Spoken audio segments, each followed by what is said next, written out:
1. They're a discussion between a college receptionist, Denise, and a student named VJ about learning a language.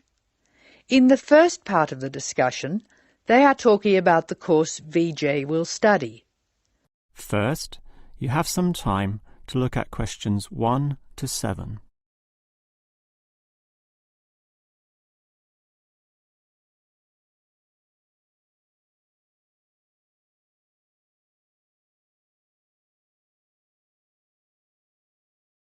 Now we shall begin.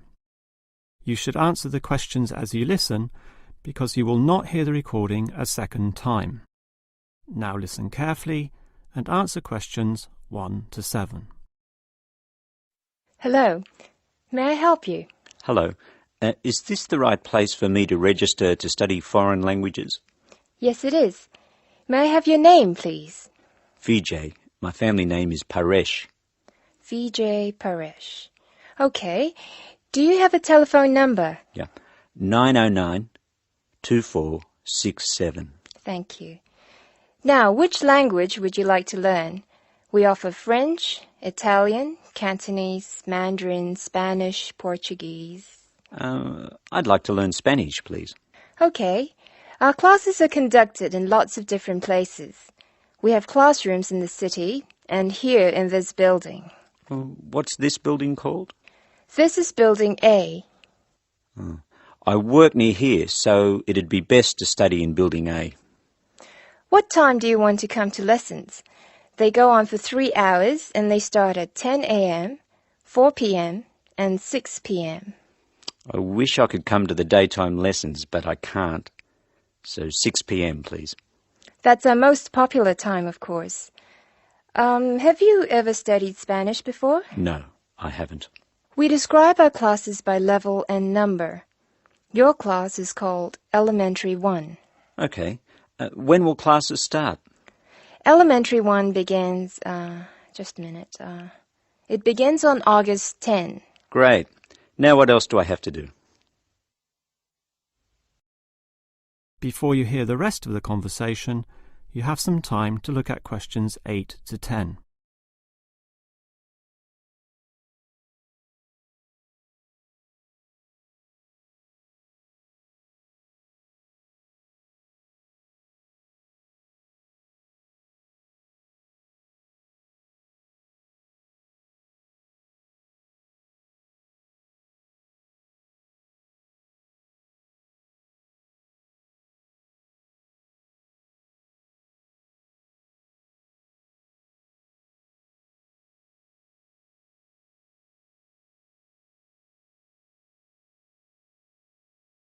Now listen and answer questions 8 to 10.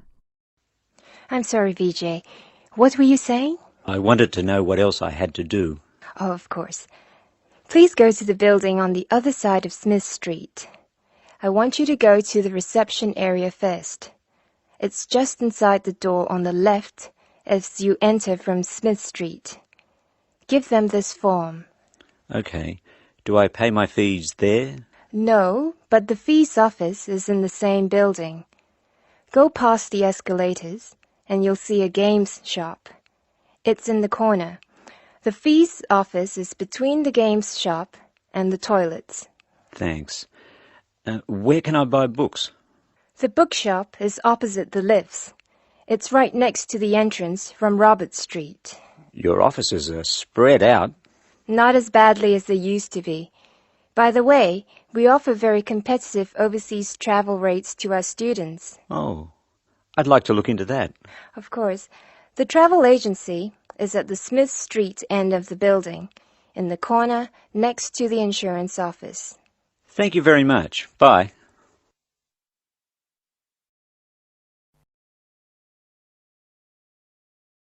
That is the end of part 1. You now have half a minute to check your answers.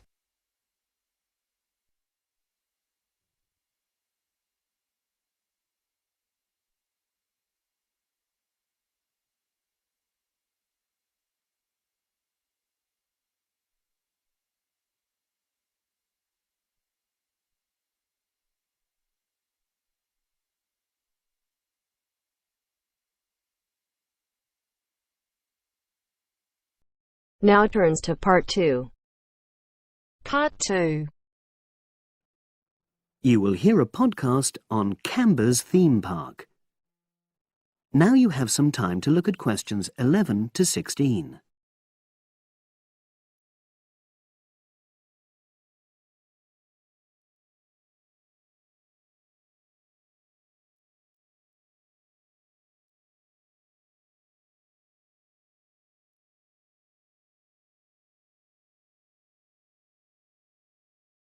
Now listen and answer questions 11 to 16. Welcome to Canberra's Park podcast. In the next few minutes, I'll tell you a little about the park and the amazing things we have to offer. We like to think that Canberra's offers more than other theme parks. Like them, we have a variety of exciting rides for people of all ages, but Canberra's also places strong emphasis on the educational experience for its visitors. Not boring facts, but lots of interactive exhibits. Although it's mainly an outdoor experience, we do have some indoor activities if the weather gets too dreadful. The park's got a lovely, well-established feel, set in 80 acres of beautiful countryside, about 3 miles south of the tourist resort of Dulchester. The park was set up in 1997 by the Canberra family, but then taken over by new owners in 2004, who have maintained the original vision of the Canberras. It has lots of old trees, hundreds of flower beds, and a gorgeous lake. Canberra's has over 45 different rides, exhibits and arcades. All but one of these is free once you've paid your entrance fee. We charge a small fee for our newest ride to reduce the length of the queues. You don't pay anything for parking. A family ticket for a family of 4 works out at about £8 per person, which is amazing value. Full details of current prices are shown on our website, along with full details of rides, etc., and directions for getting to us. We also have a number of special offers. For example, if you live locally, why not join our Adventurers Club, which entitles you to 50% off ticket prices all year round, and a special lane for all rides and exhibits, which means you don't have to wait to get into any part of the park. See the Offers tab on the website. We've recently added a number of new exhibits to the park, and we're particularly proud of our Future Farm Zone, which houses over 20 different species of animals, from chipmunks to dairy cows. The emphasis is on getting near to the animals. All of them can be petted, and you can buy food for feeding the animals. Many of our younger visitors say that this is the high point of their visit. And speaking of food, don't let the animals have all the fun. We have a total of 7 different catering outlets on the site. We're open 10 to 5:30 all year round, and cold drinks and snacks can be bought at any time during opening hours. And hot food is available most of the day in the Hungry Horse Cafe from 11 until 5. Just half an hour before closing time. Now you have some time to look at questions 17 to 20.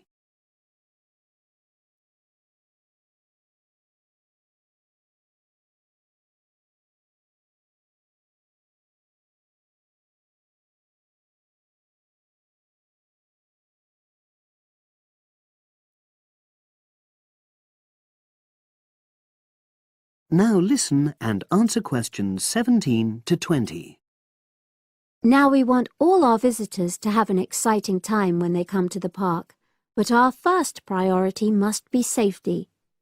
Parents and guardians know their children's behaviour and capabilities, but here at the park we have set certain conditions for each of the rides to ensure that all visitors get the maximum enjoyment out of the experience and feel secure at all times.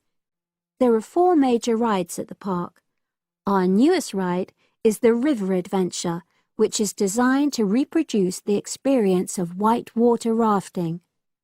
No amount of protective clothing would make any difference, so only go on this ride if you're prepared to get wet.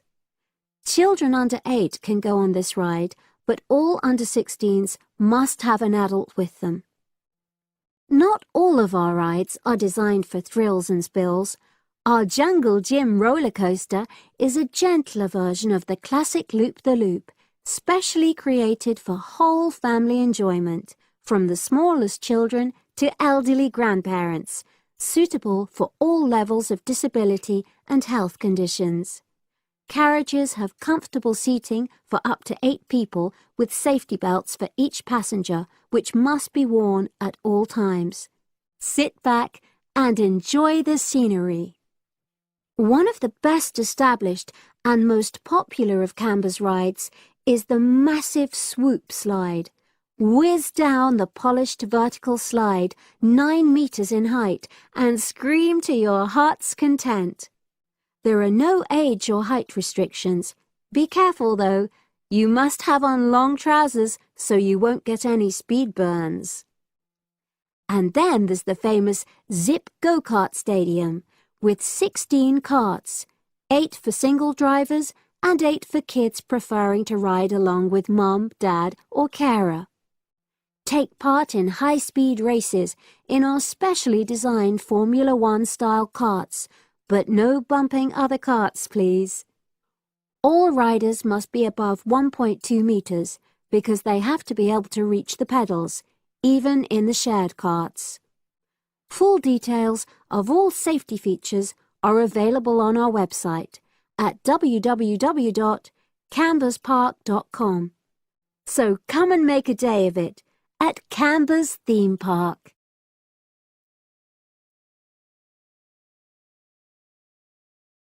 That is the end of part 2. You now have half a minute to check your answers.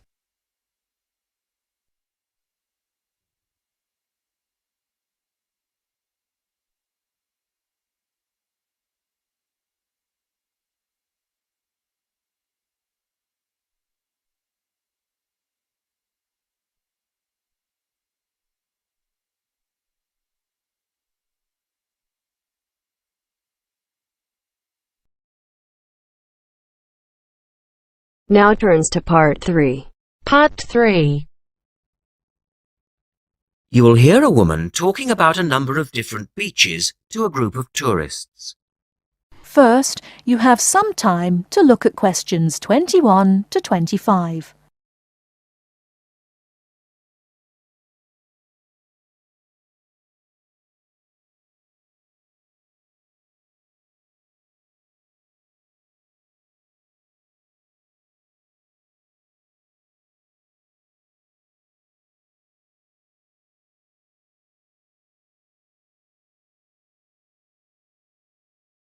Now listen carefully and answer questions 21 to 25. Right, let's move on to the beaches here, which are absolutely beautiful. You do have over 100 to choose from. They're mostly sandy beaches and they vary from the largest, which is 2.5 kilometers long, to tiny sandy coves. But there are a few that I'd really recommend you to visit. So, looking at this pamphlet, first of all, there's Bandella Beach. This beach is 1 kilometre away from the old fishing village of Bandella, which is a beautiful spot. If you park in the car park behind it, there's a small path which leads down to the bay. It's very pretty because the whole beach is backed by pine trees, so it's very sheltered. The beach itself is very clean and the water is shallow and safe. That, together with the soft sand, make it an ideal beach for children and non-swimmers. A little further round the coast, again to the east, in the eastern corner of the island, is the spectacular Dapolata Beach, which is basically a long inlet. The land around this beach is marshland. It's all marsh, and there's a stream which winds through it, and the stream goes into the sea. And the beach has lovely pale gold sand.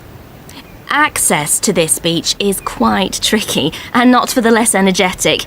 You have to go down a long flight of steps, 190 to be exact.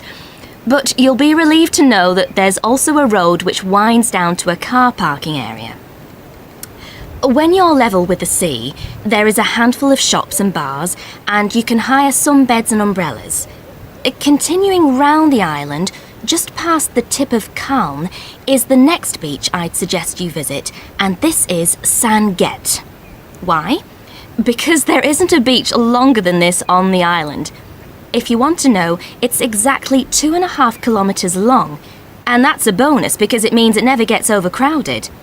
It has golden sand and clear blue water shelving into the sea. Before you hear the rest of the talk, you have some time to look at questions 26 to 30.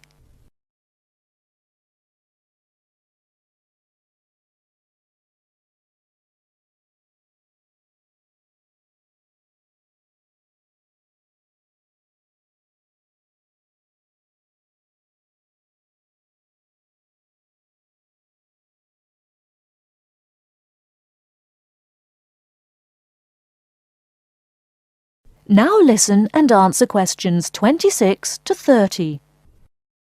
It has golden sand and clear blue water shelving into the sea. There are several beach restaurants to choose from, and water sports are available when the water is calm. But check first. This beach operates a flag system, as the sea can get rough, and you should always swim between the flags. There's a large car park which gives you easy access to the eastern end of the beach, but the western end is much quieter and more wild, as it is harder to reach. Blanaka is another popular beach, just in the northwest corner of the island. It has incredibly white sand and sparkling water.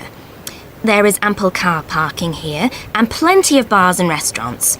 Blanaka has white cliffs all around it, and for those of you who'd like a little more to do than just lazing on the beach, there are caves here which you can explore in the cliffs, and you can also dive into the water from rock platforms along the side of the cove. Well, my final recommendation for today is Disador. Now, this beach isn't quite as easy to get to as the others I've talked about.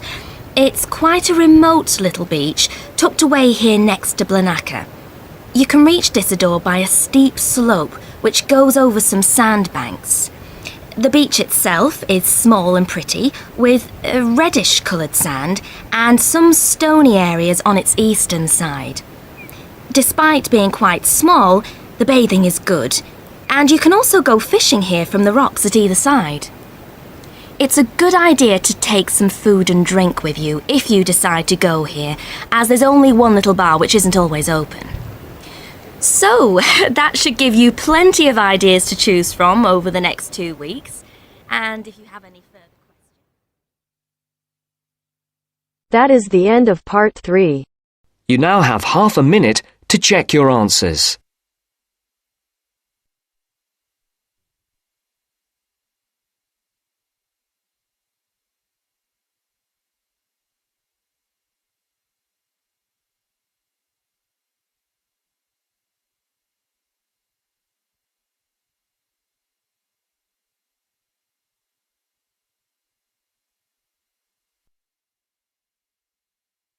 Now turns to part 4.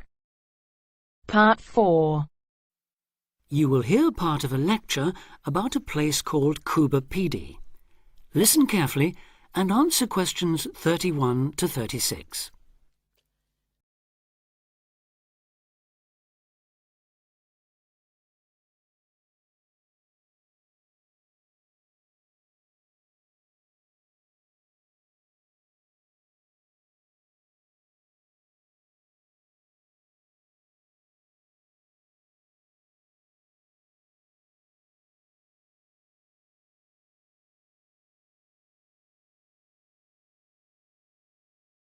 Listen carefully and answer questions 31 to 36. Good afternoon. Today, we're continuing this series of talks on the development of the Australian outback with a look at Kubapidi, the desert town of opal mines and underground living, which lies 860 kilometres north of Adelaide and 690 south of Alice Springs. The inaccessibility, harsh climate and almost total lack of water made it a highly unlikely place for human habitation. But that all started to change in 1915 with the discovery there of opals, the precious stones which seem to change colour according to their surroundings. Settlements were established following the First World War, when soldiers returning from the trenches of France brought with them the techniques of living below ground in dugouts. The Depression of the 1920s and 30s led to many prospectors leaving, but the town boomed again in the late 1940s, when shallow new opal fields were discovered, and immigrants from Europe arrived in large numbers after the Second World War. It must be remembered, though, just how hostile conditions were. Daytime summer temperatures reached well over 50 degrees centigrade, winter nights were bitterly cold, and dense dust storms regularly blanketed the town. To cope with this, more and more people began living in disused mines and purpose-built subterranean houses, where the temperature remains at a comfortable 25 degrees all year round, so that eventually around 70% of the town's inhabitants had made their homes beneath the surface.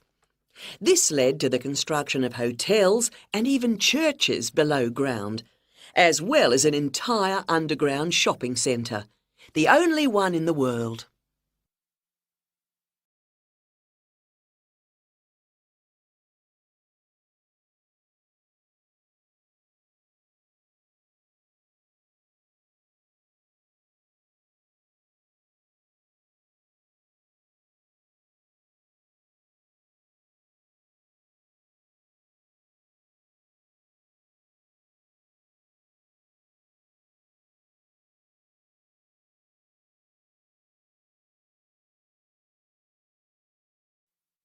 Now answer questions 37 to 40.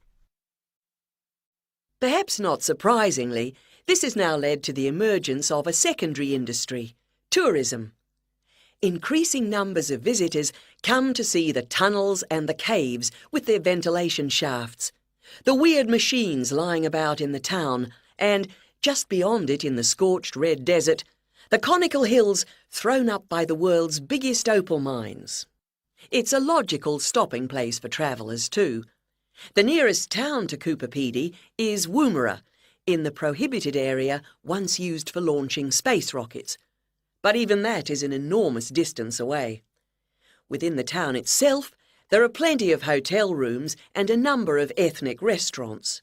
Remember that Coober Pedy is one of the most multicultural places in Australia, with an estimated 45 nationalities represented, and its very own Opal Museum.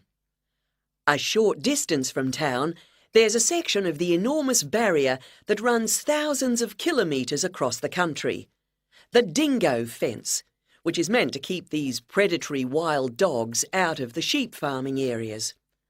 Another attraction just outside town are the sets of various films made there, including Mad Max 3, as well as The Red Planet and Until the End of the World, names that reflect the harshness of the terrain and temperatures there. The name Coober Pedy, incidentally, comes from an Aboriginal expression meaning white man's hole in the ground. Next, I'd like to go on to talk about Broken Hill, another mining town, but one that...